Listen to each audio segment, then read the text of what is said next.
Kayla Kemhadjian, and I'm a third-year PhD researcher at the University of Leeds. My research is on the rhetoric of self-killing in Old English language, literature, and culture, and today I'm here to tell you just a little bit about it. We could consider the start of early medieval England to be around 450 AD, when peoples calling themselves things like Angles and Saxons settled into what would later become Britain. The first evidence of written Old English is in 650 AD. This is also the period of early Old English. In 871 AD, Alfred the Great becomes King of Wessex. This is about when my research starts.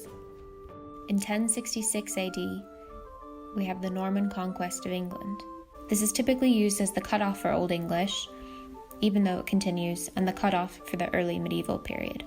A lot of people assume that because early medieval England was Christian, they were flat out against self-killing, but this simply isn't true. My research looks at the terms used for self-killing in order to highlight nuanced perceptions about the act and its perpetrators. I'll show you how I do this with modern English terms for death. Take Yorick. What can we say about Yorick? Well, we can say that he died, which we would consider a neutral term. We could also say that he passed on, which is a euphemism. A euphemism is a word used in place of another that could be deemed direct or taboo. The new word or phrase is more positive, like feminine hygiene products instead of tampons, or passed away instead of died. In modern English, we have a lot of euphemisms for death. This is because death makes a lot of people uncomfortable. We could also use a dysphemism, like is bleeding demised. A dysphemism is a derogatory or unpleasant word used in place of a neutral one, like cancer stick instead of cigarette, or pisser instead of toilet. If we see a lot of dysphemisms, we know that they're likely to be motivated by fear, hatred, or contempt. Killing terms are different because they have an agent. Someone did something to someone else. They also have degrees of culpability. For example, I could be killed, which could be by a car, which is involuntary on behalf of the car, or I could be murdered, which is typically done on purpose by a human. Then, of course, we have suicide, which, of course, in modern English appears with committed, telling us it's a crime. However, this wasn't the case in Old English. Now that we've seen how word choice can highlight our opinions, I'd like to show you the legend of St. Margaret. The legend of St. Margaret begins when King Olybrius sees Margaret and desires her as his wife. When he finds out that Margaret is a Christian, he throws her into prison. Upon entering the prison, Margaret makes the sign of the cross just in time for a huge dragon to enter from the darkest corner of the cell, breathing fire. The dragon swallows Margaret whole. But Margaret makes the sign of the cross and the dragon splits open. She converts several onlookers to Christianity, and Olybrius orders all the new Christians to be killed.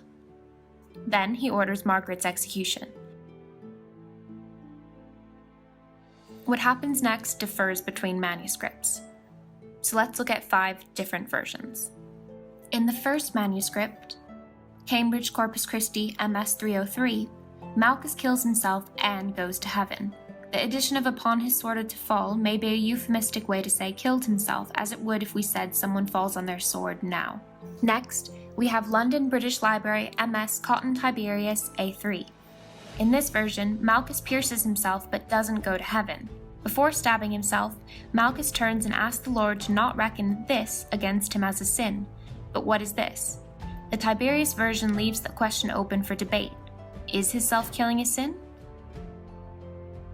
The third manuscript is Cambridge Corpus Christi College MS 196. This version is part of the Old English Martyrology, which is a text all about how saints were martyred. In this version, Margaret is called Marina.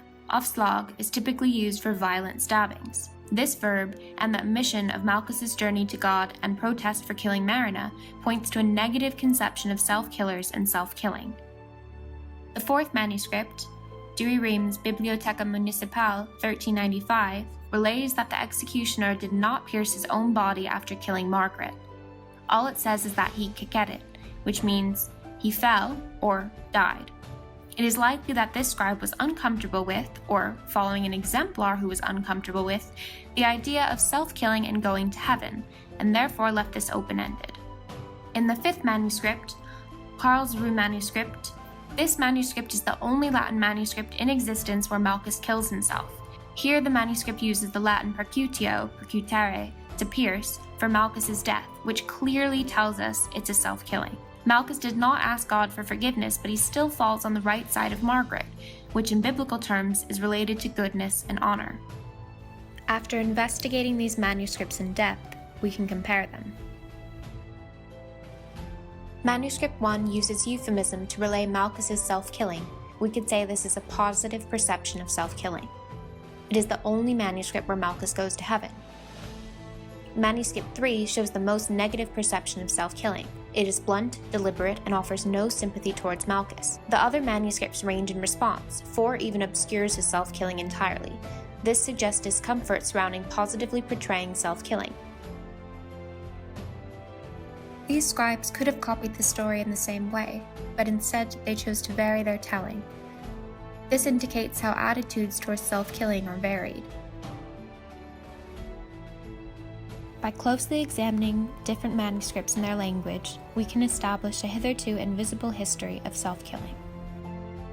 Ultimately, what this tells us is that there was clearly no one perception of self-killing.